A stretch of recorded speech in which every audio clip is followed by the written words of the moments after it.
Hadirin dan pemirsa sekalian, kita lanjutkan debat calon presiden dan wakil presiden 2014. Sekarang kita masuk pada segmen kelima. Seperti yang saya nyatakan di segmen keempat tadi, segmen kelima ini adalah segmen pertanyaan dari saya yang itu berkaitan dengan bagaimana cara Anda menyingkirkan obstacle atau tantangan yang menghalangi Anda. Karena tadi Anda kan sudah menyampaikan visi dan misi Anda. Sudah jelas seluruh pemirsa, seluruh pemilih di Republik ini sudah mendengarkan dengan detail. Nah, saya ingin merangsang jawaban Anda sebelum Anda saya persilahkan dengan pertanyaan yang seperti ini. Dari semua misi dan visi yang Anda canangkan, sayangnya misi visi yang akan Anda tawarkan tersebut akan mengalami beberapa halangan dan hambatan dengan kondisi faktual. Misalnya, sulit Anda memastikan apa yang Anda perintahkan bisa dijalankan di daerah. Dengan dilakukannya pemilihan langsung, kepala daerah yang terpilih seringkali merasa tidak memiliki kewajiban untuk menaati apa yang ditetapkan oleh pemerintah pusat. Karena merasa ikatan politiknya itu langsung ke rakyat, bukan ke pemerintah pusat. Juga ada problem lainnya, misalnya banyaknya kelembagaan yang tumpang tindih.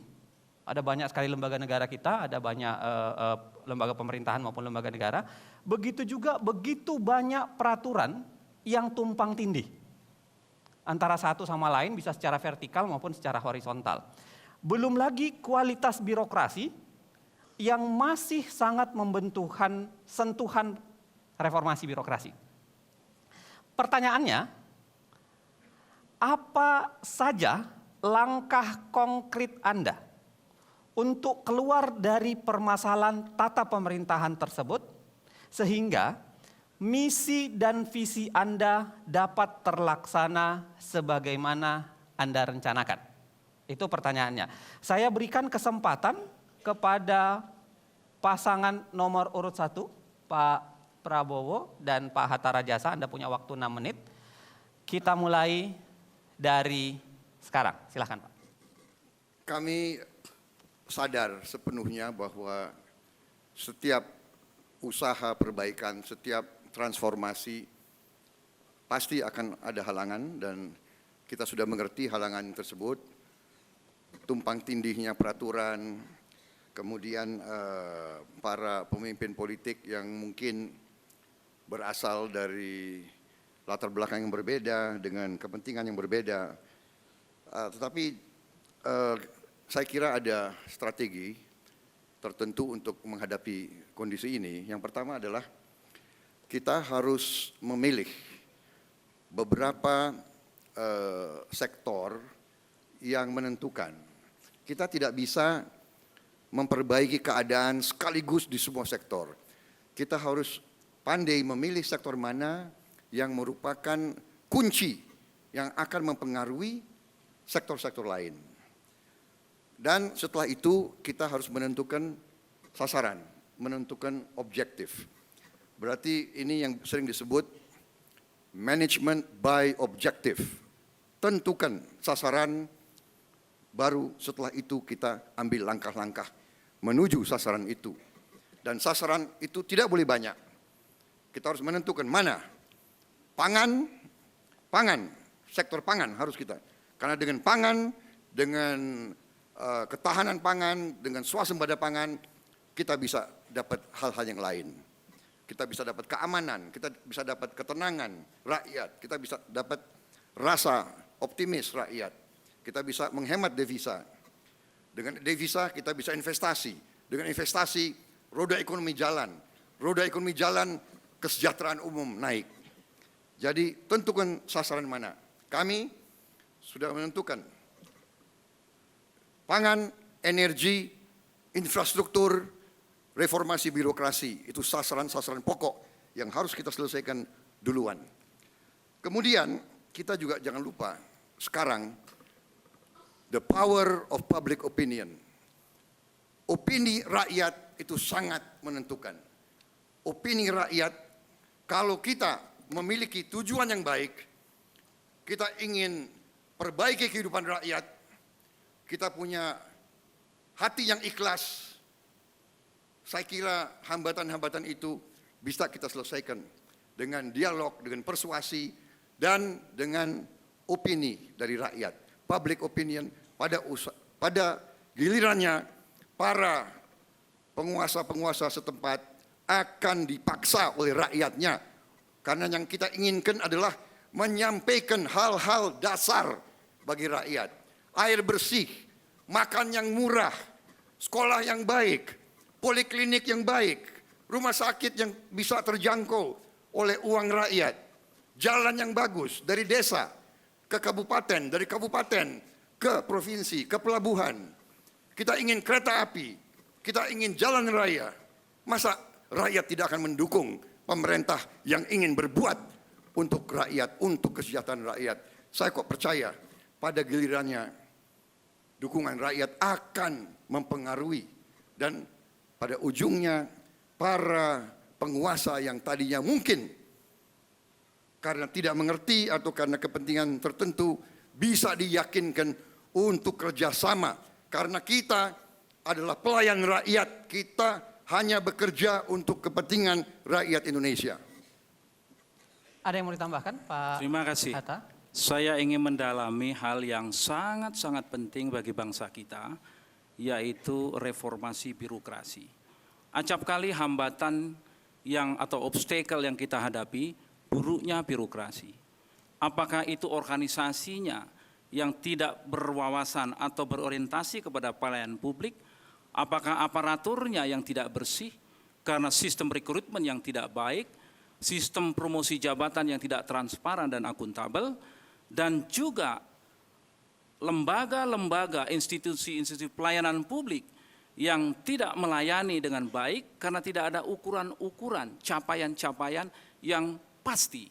Sehingga pelayanan publik menjadi bertele-tele, menjadi mahal, berlarut-larut, dan melelahkan. Oleh sebab itu maka langkah reformasi birokrasi harus kita tuntaskan dengan baik.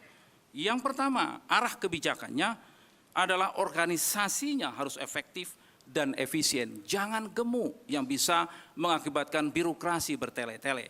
Yang kedua yang paling penting adalah bagaimana upaya-upaya kita untuk meletakkan azas akuntabilitas dengan berbasis kepada kinerja.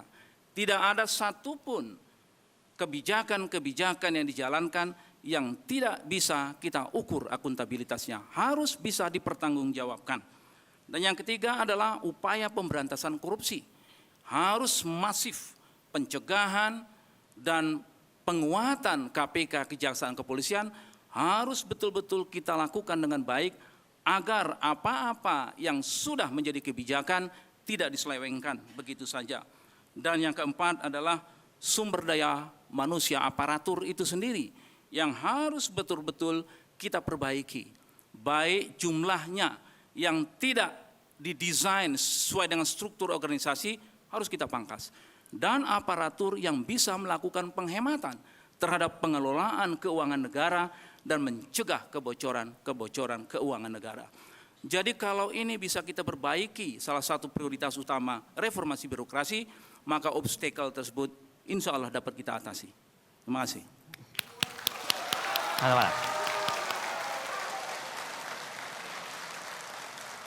Baik, kita sudah mendengarkan jawaban dari kandidat pasangan nomor urut 1. Kita beralih ke kandidat nomor urut 2, pertanyaan yang sama. Anda punya waktu 6 menit untuk mengomentarinya atau untuk menjawabnya. Saya persilahkan 6 menit Anda dari sekarang. Silakan. Terima kasih. Jadi tadi yang ditanyakan itu daerah yang tidak mengikuti pusat, yang pertama. Yang kedua, banyaknya lembaga yang tumpang tindih, banyaknya peraturan yang tumpang tindih. Kemudian yang ketiga, masalah kualitas birokrasi.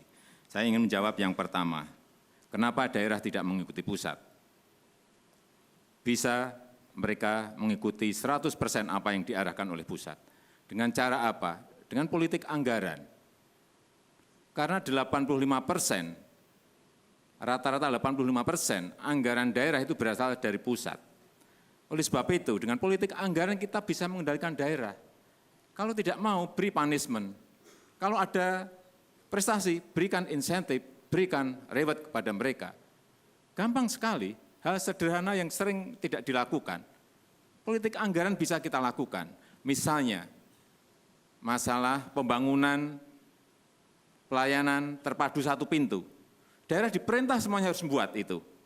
Kalau tidak, bisa DAK-nya, dana alokasi khususnya dipotong.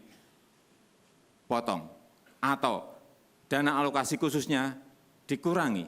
Itu sudah buat daerah sudah mengerikan. Inilah politik anggaran yang akan kita jalankan agar daerah sejalan seiring dengan pemerintah pusat. Yang kedua masalah lembaga yang tumpang tindih, peraturan yang tumpang tindih.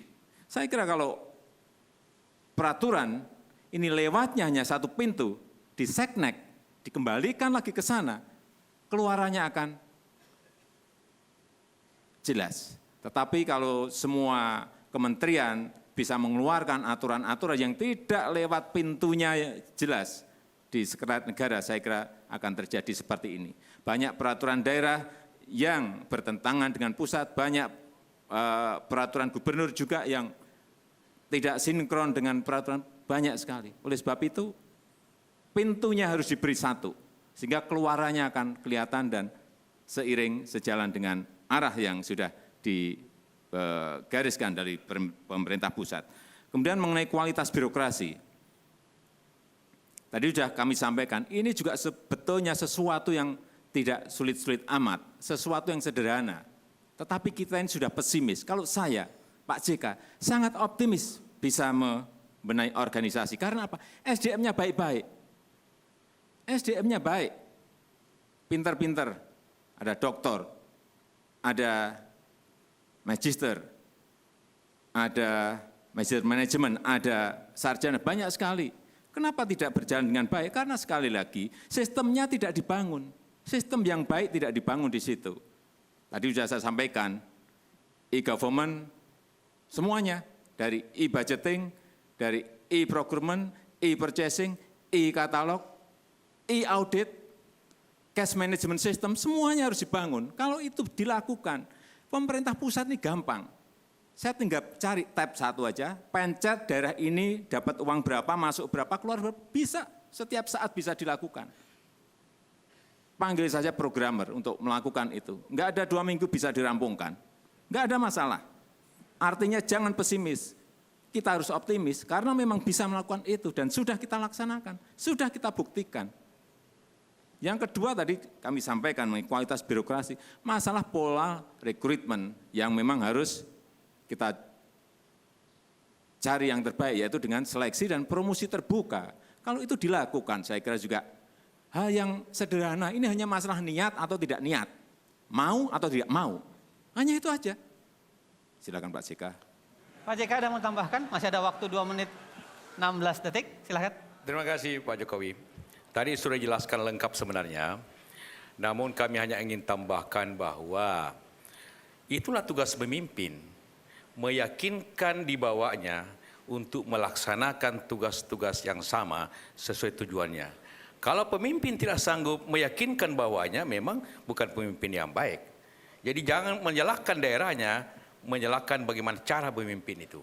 Pengalaman kami, selama apa yang kita ingin tuju itu dapat yakini dengan baik, sesuai dengan tujuan bernegara, kemakmuran, kemajuan, di daerah juga dapat dilaksanakan.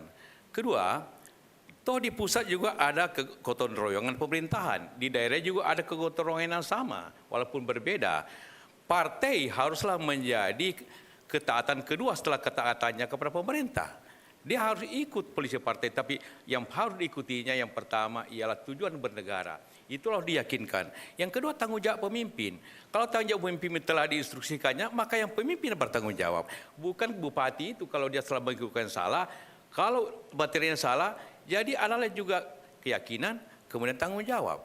Dan juga menjaga semua sistem yang jalan. Kalau sistem yang jalan seperti katakan tadi, ya kita pusat punya instrumen fiskal, instrumen kebijakan, dan instrumen pengawasan. Ada BPK, ada BPKP. Kalau dia tidak sesuai dengan aturan pusat, dengan mempergunakan instrumen-instrumen itu sebenarnya pemerintah itu cukup kuat.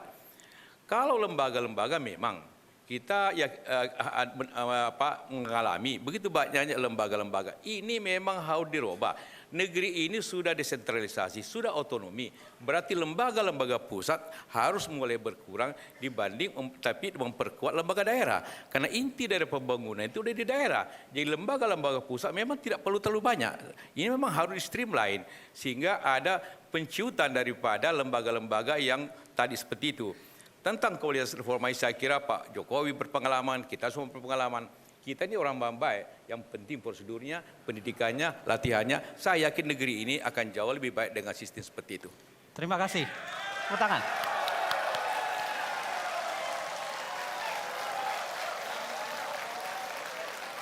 Hadirin dan pemirsa sekalian, kita sudah selesaikan segmen kelima dari debat calon presiden dan calon wakil presiden Republik Indonesia tahun 2014. Habis ini, setelah ini, kita masih punya satu segmen lagi, yaitu segmen pernyataan penutup. Jadi saya akan memberikan kesempatan kepada pasangan nomor 1 dan pasangan nomor 2 untuk memberikan pernyataan penutup. Karenanya jangan kemana-mana, kita kembali sesaat lagi di debat calon presiden dan wakil presiden Indonesia 2014.